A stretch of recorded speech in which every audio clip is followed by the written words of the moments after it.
Hello guys, so it's me again. Another information about Setetenta 2026. I'll be giving you the tax guide. So don't forget to follow. Maraming information na malamang na hindi nyo pa alam na gusto kong i-share sa inyo.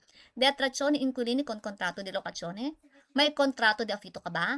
For sure, pag nag-a-apply ka ng Setetenta or pag nag-file ka nito, sinasama mo to para sa detrazione. Pero ang tanong, alam mo ba kung magkano nare-reimburso mo galing sa kontrato de affitto mo?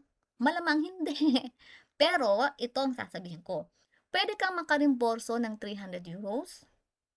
Pwede rin namang 991.60.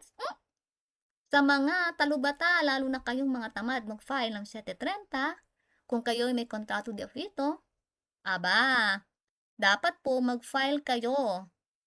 Pwede po tayong makakuha ng hanggang €2,000 na reimburso galing lamang po kung kayo ay may kontrato di affitto. So marami po tayong tipo ng kontrato di affitto, okay?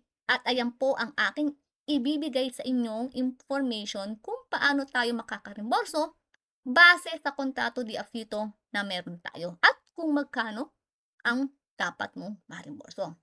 So dahil pagod na po ako, I'll be sharing these details sa susunod kong video. So don't forget to follow para once na na-upload ko na siya, ay ma-notify po kayo. Kasi ang hirap pong mag-share sa group. Minsan hindi na-approve, minsan naman na hihirapan ako mag-share. Okay? Sa group, pagod din po ako. So kung naka-follow kayo, there's no need na po ako mag-share sa mga group. At the same time, there's no need na po akong mag-reply sa bawat messages nyo na wala namang reply button yung iba. Please check your profile, okay? Dahil may mga walang reply button. So, see you on my next video. Bye!